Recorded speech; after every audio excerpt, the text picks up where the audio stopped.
مگر ہماری قوم خواب غفلت میں جو سوئی ہے اس کے بعد جاگنے کے لیے آج بھی تیار نہیں ہے۔ نریندر مودی جیسا انسان مسلط ہے، تب بھی مسلمان ابھی ہوش میں نہیں آیا۔ جو قوم اپنی شناخت کو چھوڑ دیتی ہے وہ قوم چلتی پھرتی دنیا میں، یعنی شناخت چھوڑنے والی قوم دنیا میں مردہ قوم سمجھی جاتی ہے۔ ابھی پنجاب میں ایک پنجابی دودھ بیچ رہا تھا۔ کیا بیچ رہا تھا؟ دودھ۔ دو مسلمان لڑکے اس کے پاس دودھ پینے گئے رات میں، اور وہ بوڑھا پنجابی دودھ بناتے بناتے پوچھتا ہے تمہارا کیا نام ہے؟ تو دونوں نے اپنا اسلامی نام بتایا۔ کہا تم سے مسلمان معلوم نہیں ہوتے؟ کہا وہ کیسے؟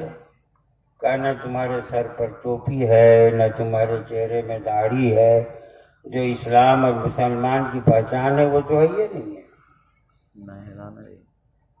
ہم دور سے پہچانے جاتے ہیں ہماری پوری قوم زندہ ہے، اور تم قریب سے بھی نہیں پہچانے جاتے۔ تو جب قوم اپنی شناخت چھوڑ دے، کیا ہے اس کو بگا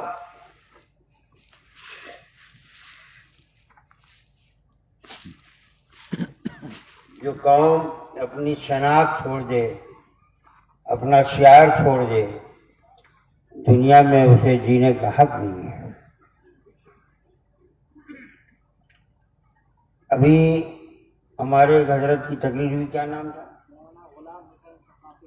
مولانا غلام حسین صاحب ثقافی ہیں کہ چلے گئے؟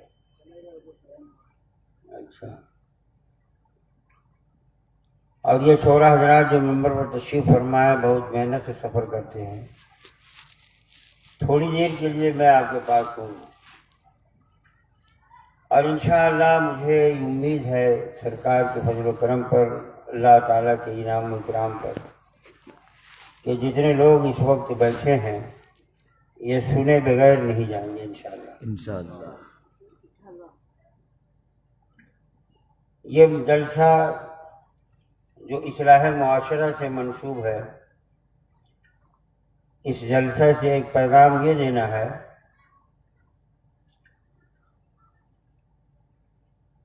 کہ سحریہ میں بچیوں کی تعلیم کے لیے ایک تعلیم گاہ کا انتظام کرنا۔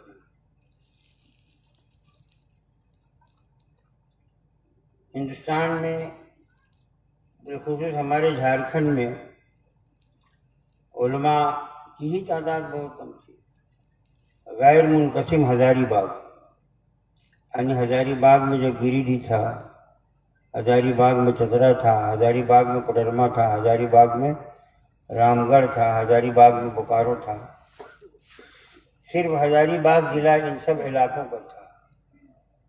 تو غیر منقسم ہزاری باغ میں سب سے پہلے 5 عالم ہوئے تھے۔ کتنے عالم ہوئے تھے؟ زور سے بولو۔ 5۔ اس میں سے ایک میں ہوں۔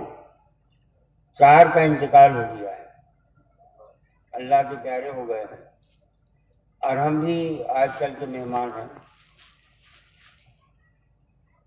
لیکن ان 4 بزرگوں کی وجہ سے ہمارے ضلع کا اتنا اچھا ماحول بن گیا، جسے ہمارے علاقے میں جھارکھنڈ میں یہ جو بتایا گیا ہم نے، ہماری ماں بہنیں ساڑی پہنتی تھیں اور بلاؤز، اور آپ جس گاؤں میں چلے جائیے شلوار جمپر پر عورتیں ملیں گی۔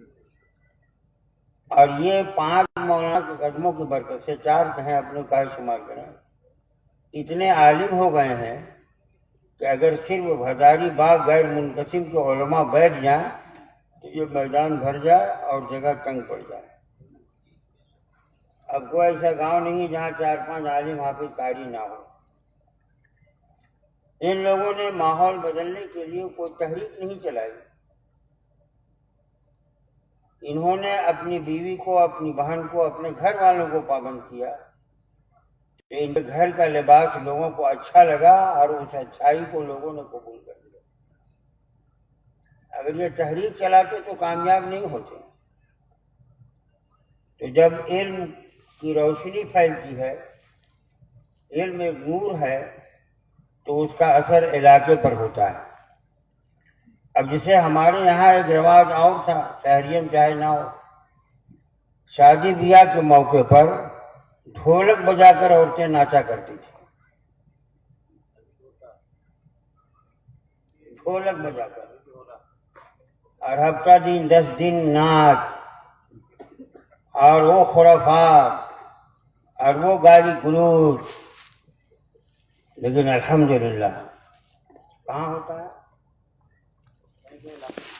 علاقے میں نہیں. لیکن انصاری برادری جہاں علاقے میں ہے، میں کیونکہ گریڈی کا رہنے والا ہوں، وہاں اس پر سخت پابندی ہے.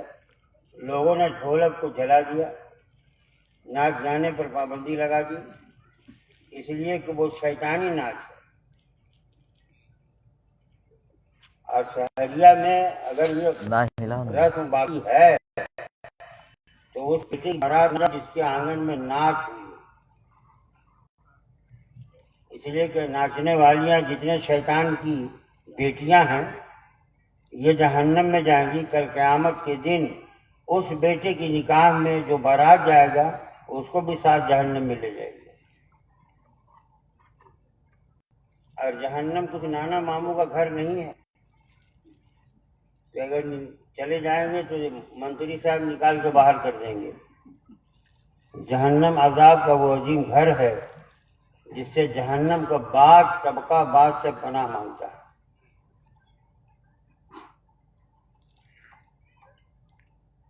یہ معاشرے کی اصلاح کرنے کے لیے جو لڑکیوں کا مدرسہ ان لوگوں نے اپنے منصوبے میں رکھا ہے، تو جو بچی مدرسے میں پڑھے گی قرآن کبھی ناچے گی؟ بولو یار. نہیں. ڈھولک بجائے گی؟ نہیں. ماں باپ کو گالی دے گی؟ نہیں. ساس سسر کو گالی دے گی؟ نہیں. جب وہ پڑھے گی قرآن تو اس کو ساس کا رتبہ بھی معلوم ہوگا، سسر کا درجہ بھی معلوم ہوگا، باپ کا احترام کرنا بھی آئے گا، اور ماں کے ساتھ اچھا سلوک کرنے کا دستور بھی ملے گا. اس لیے یہ تمہارا قرآن ہے جس میں دنیا کا سارا علم موجود ہے. اخلاق چاہتے ہو تو اسی قرآن میں ہے. علم و ہنر میں فنکار بننا چاہتے ہو تو اسی قرآن سے بن سکتے ہو. اپنی زندگی اگر گزارنا چاہتے ہیں آپ تو سب سے بہترین زندگی گزارنے کے لیے جو کتاب دنیا میں پروردگار عالم نے دیا ہے وہ ہے قرآن. اسی لیے ہمارے آپ کے نبی آقا مولا محمد رسول اللہ صلی اللہ تعالی علیہ وسلم ارشاد فرماتے ہیں، خیرکم من تعلم القرآن وعلمہ. تم میں کا اچھا وہ ہے جو سیکھے قرآن، سکھائے قرآن. ارے تم دونوں آدمی کیا کر رہے ہو؟ گھر نہیں تم لوگوں کا کیا؟ یہاں مداری بیٹھے ہیں کیا؟ نہیں جی چاہتا ہے تو بھاگ جاؤ. پھر دیکھو نا معلوم ہوتا ہے بمبئی ایئرپورٹ سے اتر کے باہر نکل رہے ہیں. درود شریف پڑھا جائے. اللہم رحمت صلی اللہ علیہ وسلم مولا صلی وسلم دائما ابدا علی حبیبک خیر الخلق کلہم.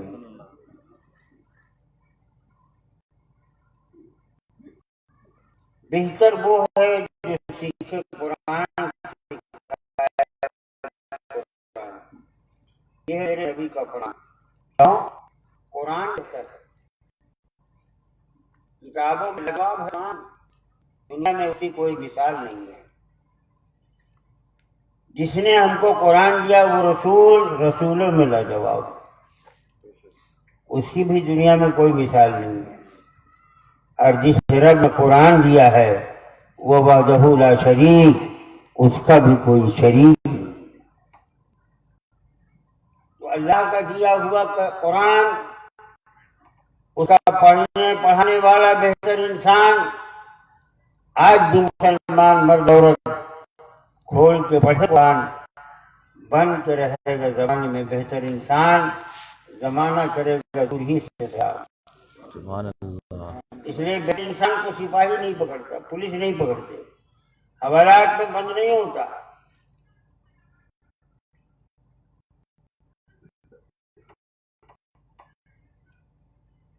جب بہتر آپ بن جائیں گے تو زمانہ آپ کا یقین سلام کرے گا.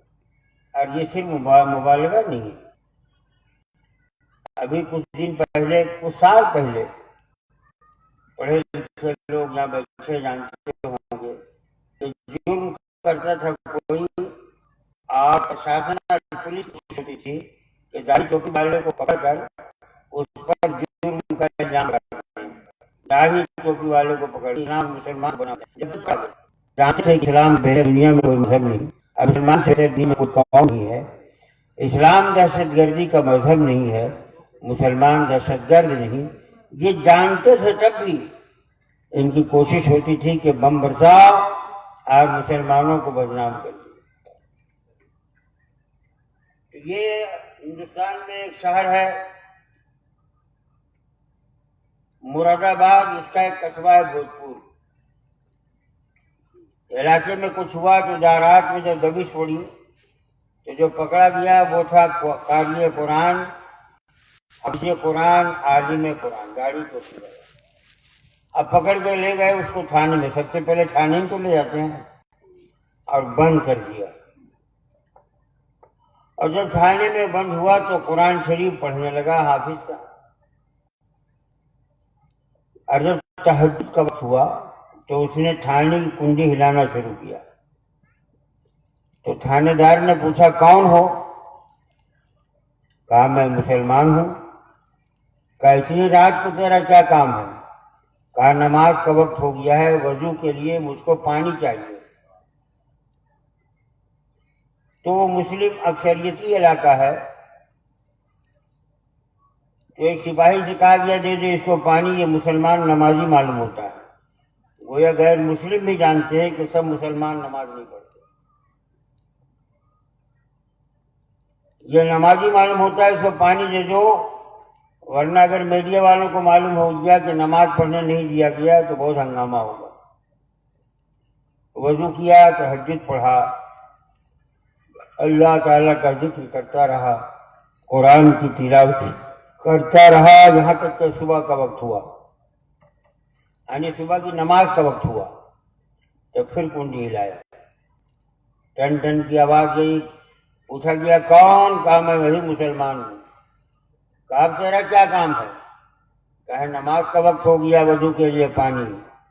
کہا رات بھر نماز پڑھتے ہو؟ کہا رات بھر نہیں پڑھتے، لیکن جب وقت ہو جاتا ہے نہیں چھوڑتے. پھر اس کو دیا گیا پانی، وضو کیا. تہجد میں اذان نہیں ہے مگر صبح کی نماز میں اذان ہے. اب وضو کرنے کے بعد تھانے میں اس نے شروع کر دیا اذان، اللہ اکبر اللہ اکبر. یہ جمہوری ملک ہے. اگر کوئی تھانے میں گھنٹہ بجا سکا ہے تو کوئی ناز ہو تو آرام دے. نہ اس کو منع کیا جائے گا نہ اس کو منع کیا جائے گا. اب جب اذان کی آواز گونجی ہے تھانے میں، پورا تھانہ جاگ کر اسی کو دیکھنے لگا. اور تھانے دار جو تھا وہ ان کو آنکھ پھاڑ کے دیکھنے لگا جو اس کو پکڑ کے لائے تھے. کہا یہی ملا تھا، 3 دن رہ جائے گا تو تھانے کو مسجد بنا دے گا.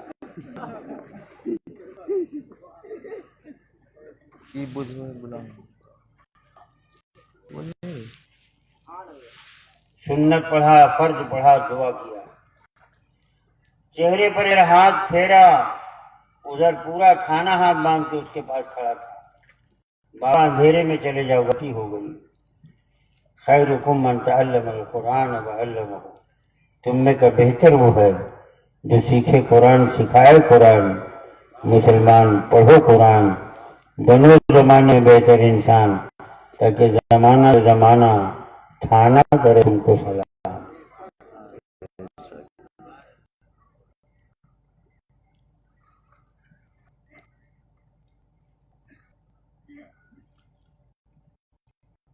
یہ کتنا اچھا وہ دور تھا.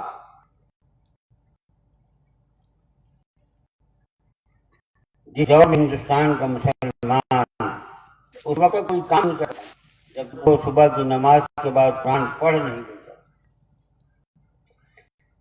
ہمارے گھر کی ماں بنے اس وقت تک چولہا نہیں جلتی تھی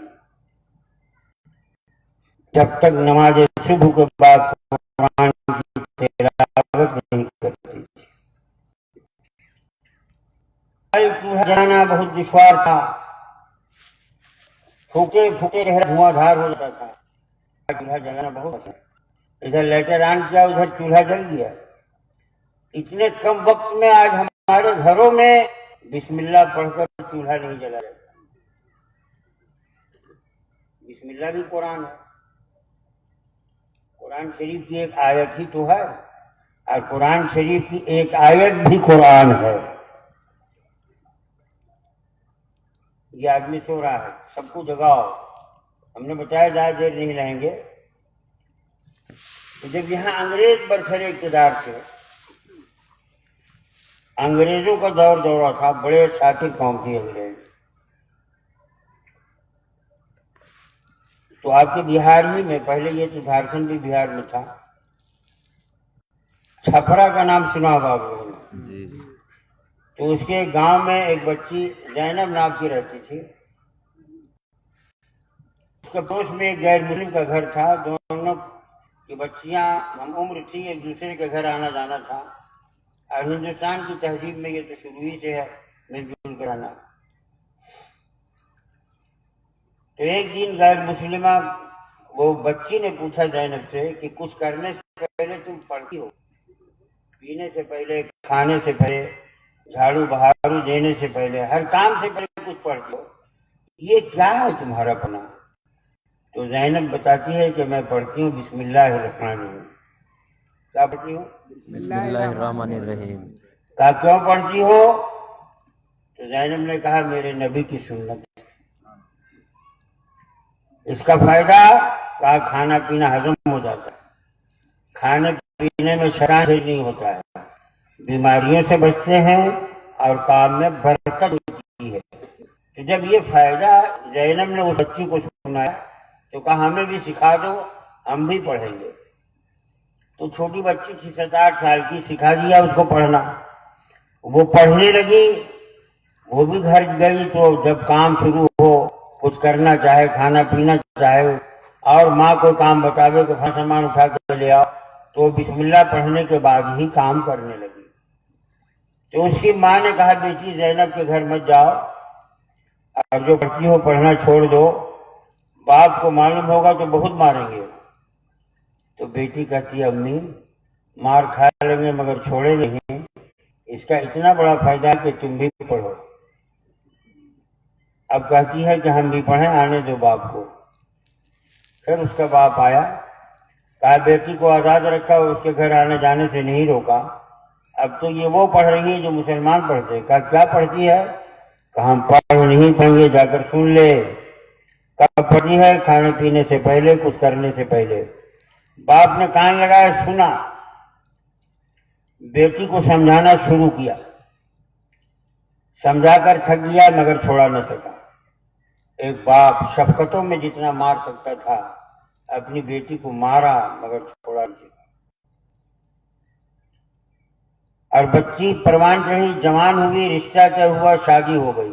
میں بہت اجمال بتا رہا ہوں, اس کو کم کر کے بتا رہا ہوں, اس لیے کہ آپ لوگ تھک گئے ہیں. اور جب شادی کے بعد رخصت ہو کر اپنے سسرال کے دروازے پر گئی تو وہاں کا دستور یہ تھا کہ دروازے پر ساس یا سسرال کی کوئی عورت جو رشتے میں بلند درجہ رکھتی ہو, وہ گلاس میں شربت یا پانی لے کر آنے والے مہمان بہو کے لیے رکھتی تھی. تو اس کے ساتھ دروازے پر پانی لے کر کھڑی ہے یا شربت ہو جو بھی گلاس میں. یہ جب پہنچی ہے تو گلاس کو اس نے پکڑا, ساس کے ہاتھ سے معلوم ہے یہ مسلمان نہیں ہے, مگر گلاس پکڑتی ہے تو پڑھتی ہے بسم اللہ الرحمن الرحیم, اور وہیں ساس کے قدموں کے پاس بیٹھ جاتی ہے. اس لیے کہ زینب نے اسے یہ بھی بتایا تھا کہ بیٹھ کر کھانا پینا میرے نبی کی سنت ہے.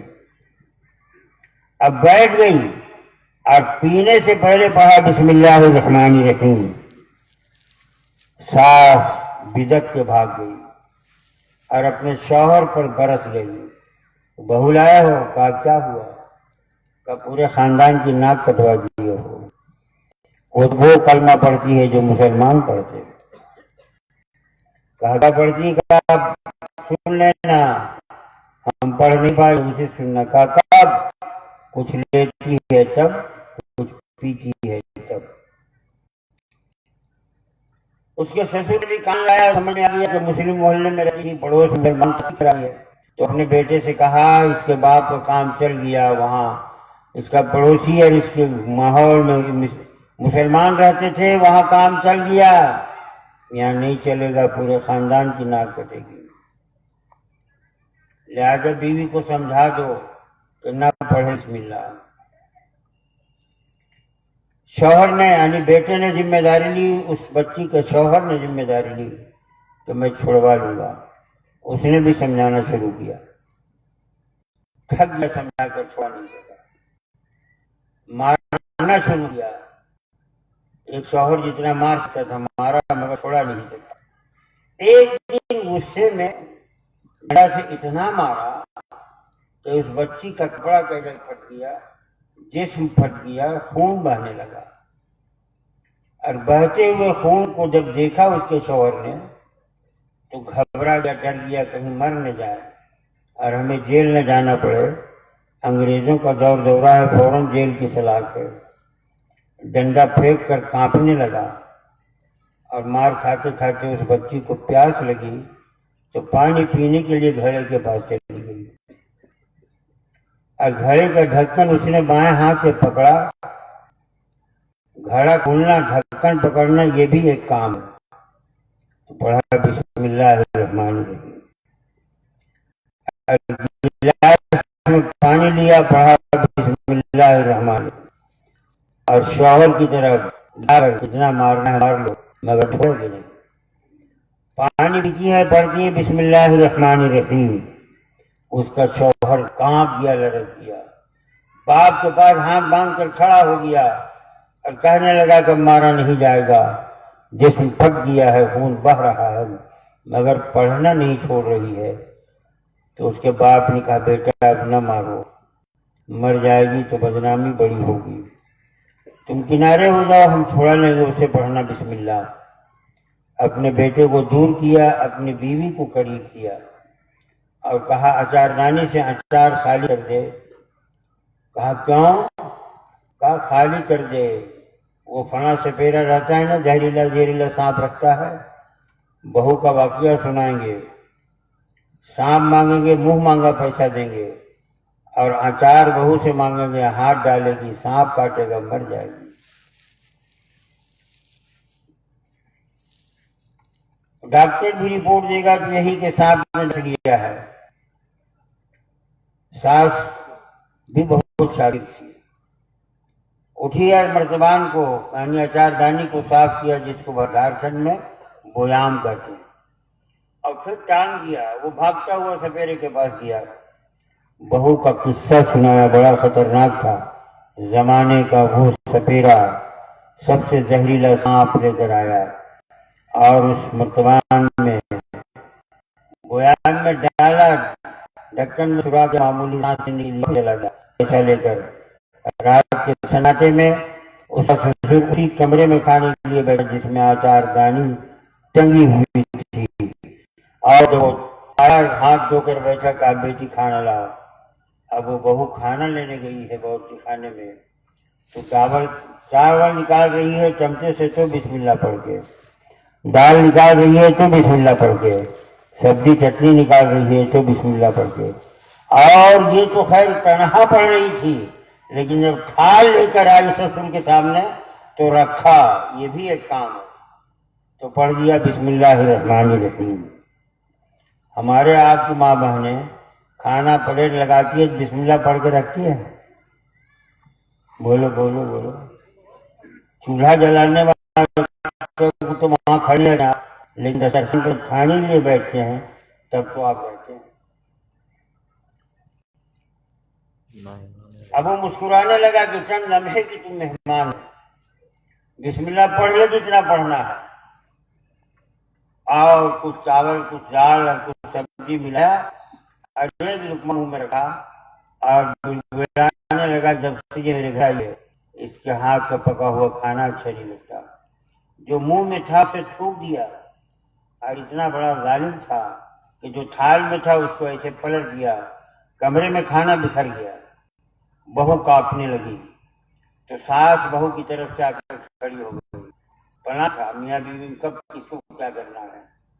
ساس کھڑی ہو کر اپنے شوہر سے کہا کہ ہے اسی طرح کھانا پھینکتے رہو گے تو نہیں ملے گا، رات بہت ہو گئی ہے، کم سے کم آج بہو کے ہاتھ سے کھا لے، ایسے ہم نگرانی کریں گے اور تمہارے مزاج کے مطابق کھانا پکوائیں گے یا پکائیں گے، آج کھا لے۔ جب اپنی بیوی سے کہتا ہے نہیں مانتی ہو تو دوسرا کھانا منگاؤ۔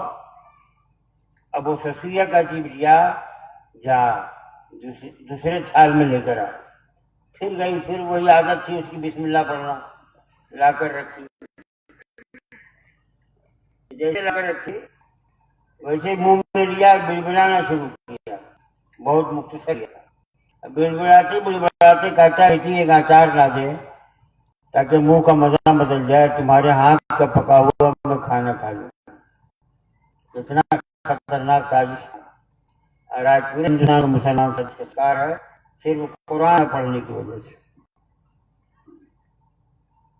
وہ گئی مرتبان کے پاس اور وہ اچاردانی کا ڈھکن بائیں ہاتھ سے پکڑتی ہے بسم اللہ پڑھ کر، اور دائنا ہاتھ ڈالتی ہے بسم اللہ پڑھ کر۔ سانپ کا پتہ نہیں چلا، مل گیا اس بچی کو اس میں ایک آم کا اچار۔ لاتی ہے اچار، سسر کے تھال میں رکھی ہے اچار۔ اب دیکھتا 4 مرتبہ گھبرا گیا کہ کیا ہوا، میرا وہ پیسہ کہاں گیا، وہ زہریلا سانپ؟ تو سمجھ گیا کہ سپیرا دکھا کے لایا، اب پیسہ لے کر سانپ کو چھپا کر بھاگ گیا۔ اس کے بعد ایک لقمہ بھی نہیں کھایا، بھاگتا ہوا سپیرے کے پاس گیا، کہا اس میں تو سانپ ہی نہیں ہے، اس میں تو اچار مل گیا۔ وہ بھی گھبرا گیا، کیا ہوا، میرا وہ قیمتی زہریلا سانپ۔ بھاگتا ہوا اسی کے ساتھ اس کے کمرے میں داخل ہوا، اور جیسے اس نے دائنے ہاتھ سے اپنے ڈھکن کو ایسے کیا، اپنا منتر پڑھ کے سانپ نے اپنا فن دکھا دیا کہ دیکھو میں کہیں گیا نہیں ہوں، یہیں موجود ہوں۔ اور اس فن کو دیکھ کر اور اس کے فنکار کو دیکھ کر ہے، بیٹی بتا یہ سانپ والے برتن میں تم اچار کیسے ملا؟